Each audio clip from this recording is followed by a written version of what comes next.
والصلاة والسلام على سيدنا محمد وعلى آله وصحبه أجمعين. ليلة مباركة من ليالي شهر رمضان ولقاء مبارك.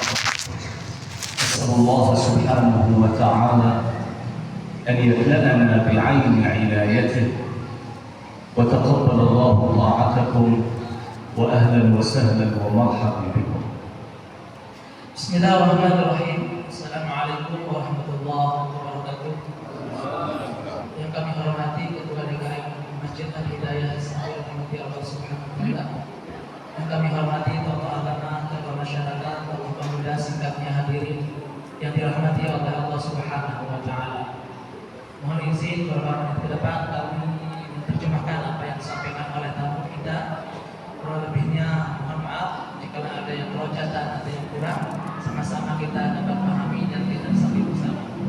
Setelah beliau menyapa kita dengan mengucapkan Assalamualaikum warahmatullahi wabarakatuh, beliau mengajak kita senantiasa bersyukur pada Allah Subhanahu wa Ta'ala, memuji atas segala nikmat yang Allah berikan kepada kita semua.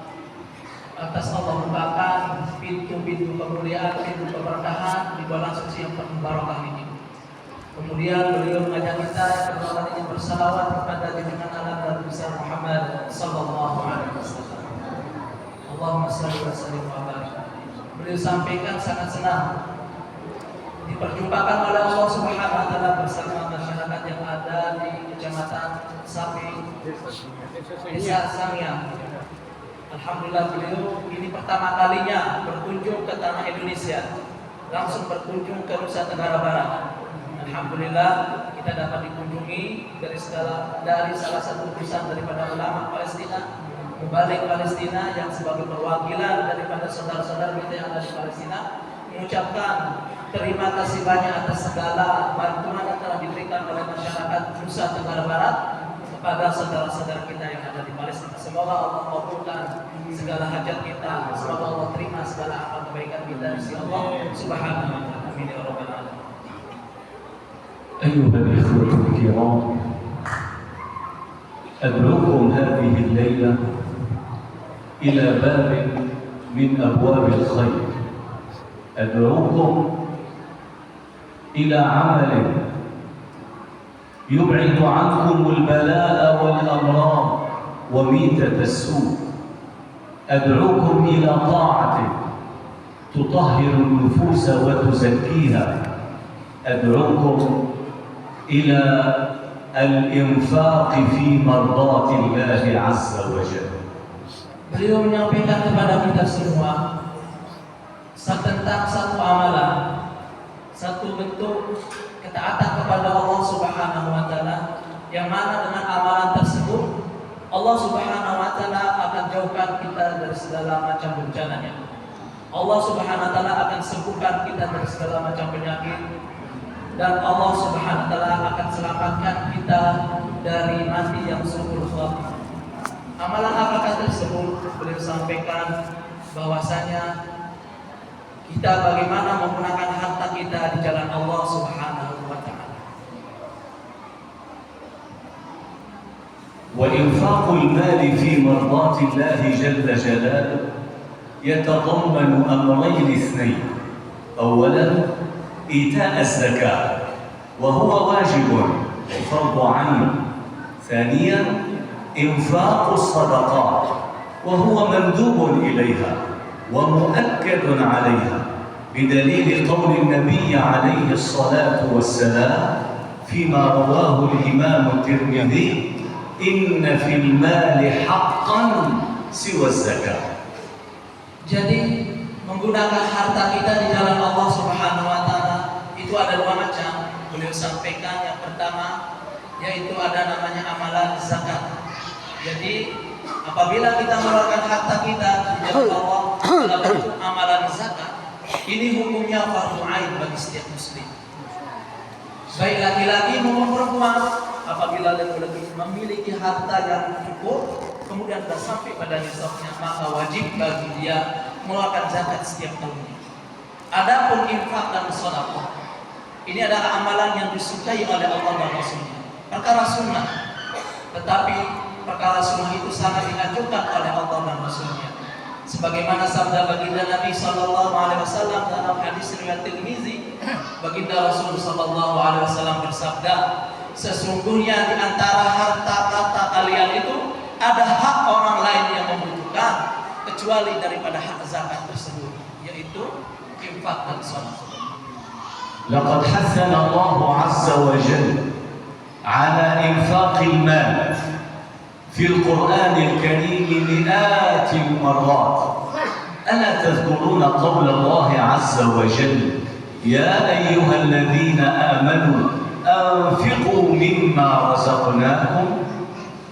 Tidakkah kita mengetahui di dalam kitab suci Al-Quran itu terdapat anjuran untuk kita senantiasa mengeluarkan harta kita di jalan Allah Subhanahu wa taala.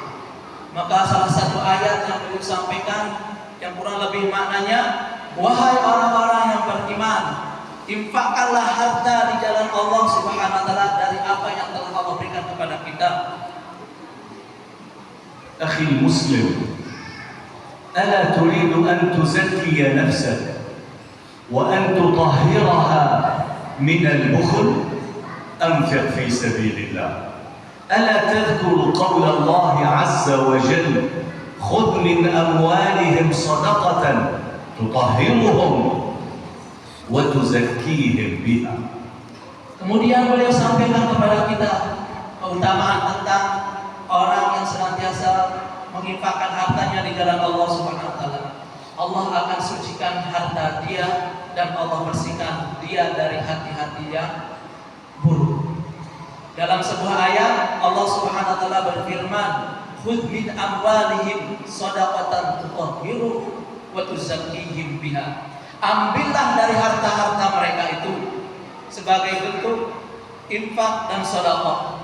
Dengan harta tersebut sesungguhnya ia telah mensucikan jiwa-jiwa mereka dan harta-harta mereka.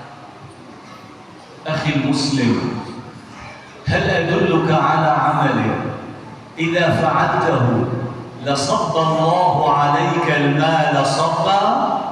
أنفق في سبيل الله. ألا تذكر معي قول الله عز وجل من ذا الذي يقرض الله قرضا حسنا فيضاعفه له أضعافا كثيرة. Kalau boleh kita tanya, jamaah ibu-ibu ingin dilipat gandakan hartanya oleh Allah Subhanahu wa taala? Ingin diberikan harta yang banyak oleh Allah Subhanahu wa taala? Jawabannya adalah infakkan harta itu di jalan Allah Subhanahu wa taala. Maka Allah akan lipat gandakan harta yang kita telah keluarkan menjadi lipatan-lipatan yang banyak. Allah Subhanahu wa taala berfirman di dalam Al-Qur'an, "Man dzalladzi yuqridullaha qardan hasan." Siapakah ada di antara kalian yang ingin memberikan pinjaman kepada Allah Subhanahu wa taala? Maka Allah akan kembalikan harta tersebut dengan lipatan-lipatan yang sangat banyak. Ini Allah berbahasa dengan bentuk sangat halus, pinjaman. Padahal yang memberikan kita rezeki siapa? Allah. Yang memberikan kita rezeki Allah, malah Allah ingin meminjam dari kita. Dan Allah akan balikkan kepada kita yang lebih daripada apa yang kita diberikan oleh Allah Subhanahu wa taala. أخي المسلم، ألا تريد النجاة من النار؟ أنفق في سبيل الله. اسمع قول الله عز وجل وسيجنبها الأتقى، أي سيجنب ويبعد عن نار جهنم الأتقى. من هو الأتقى يا رب؟ وسيجنبها الأتقى الذي يؤتي ماله يتزكى. Kemudian beliau menyampaikan dari amalan infak dan sedekah ini, Allah Subhanahu wa taala akan jauhkan kita dari azab siksa api neraka. Di dalam Al-Qur'an Allah berfirman, "Dan kelak akan kujauhkan hamba-hambaku yang bertakwa di antara kalian daripada azab api neraka."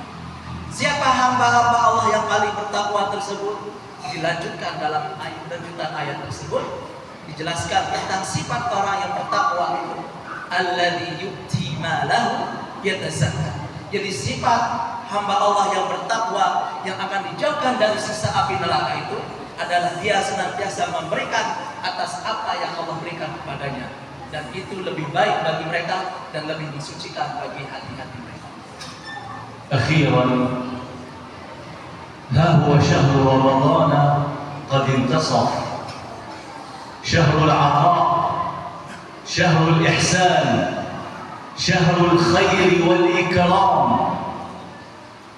هل لكم بسهم من أسهم الجهاد في سبيل الله؟ أتريد أن يفتح لك باب من أبواب الجهاد في سبيل الله؟ جهز غازيا. يقول النبي عليه الصلاة والسلام: من جهز غازيا فقد غزا. وها هي حرب الإسلام في أرض فلسطين بين الإسلام والكفر، بين الحق والباطل. وقد تكالبت اليهود مع النصارى من دول أوروبا لتهويد المقدس ولتدنيس المسجد الأقصى، فجاء الرد من هناك من المقاومة الإسلامية حماس في غزة العزة ليلقنوهم درسا في الجهاد ويمنعوهم من تدنيس المسجد الأقصى. Beliau menyampaikan kepada kita semua, tidakkah kita ingin mendapatkan pahala orang yang berjuang di jalan Allah Subhanahu wa taala, atau mendapatkan pahala orang sebagaimana orang yang mati dalam perjuangan, yaitu mati syahid? Tidakkah kita ingin dengan harta kita menjadi bagian bagi senjata bagi para pejuang yang ingin berjuang untuk menegakkan agama Allah Subhanahu wa taala? Maka kita gunakan harta kita untuk berjuang di jalan Allah melalui jalan infak dan sedekah ini. Melalui daripada harta kita berikan bekalan kepada orang-orang berjuang di jalan Allah, maka sungguh kita telah ikut berjuang pada mereka. Sebagaimana hadis Nabi sallallahu alaihi wasallam, "Man jahhaza ghaziyan faqad ghaza." Barang siapa yang memberikan perbekalan atau yang menyiapkan bekal bagi orang yang berjuang di jalan Allah, maka pahalanya sama dengan orang yang berjuang di jalan Allah Subhanahu wa taala. Hari ini saudara-saudara kita yang ada di Palestina, yang ada sebagian kecil wilayah Palestina yang tertinggal hanya bagian kecil, itu wilayah tepi Gaza saja. Dari wilayah kecil tersebut telah Allah buktikan bahwasanya masih ada kelompok daripada kaum muslimin yang berdiri kokoh berjuang membela agama Allah Subhanahu wa taala, membela daripada panji-panji Allah Subhanahu wa taala. Sesungguhnya pertempuran yang ada di Palestina itu adalah peperangan antara yang hak dan yang batil, peperangan antara Islam dan orang-orang kufur. Hari ini orang-orang kafir bersatu padu. Tidak hanya orang Yahudi Zionis Israel saja yang menggerogoti atau menghancurkan negeri Gaza tersebut, tetapi mereka bersatu. Amerika, orang-orang Eropa, bahkan orang-orang sekitaran Eropa itu bersatu merongrong hanya sebagian kecil daripada wilayah Gaza. Kemana orang-orang Islam? Maka beliau sampaikan, hari ini peran kita adalah bagaimana kita ikut andil melalui jalan infak dan sedekah itu untuk memberikan perbekalan bagi para pejuang-pejuang yang ada di tanah Gaza. إنها معركة الطوفان الأقصى والتي دخلت شهرها السادس، ارتكب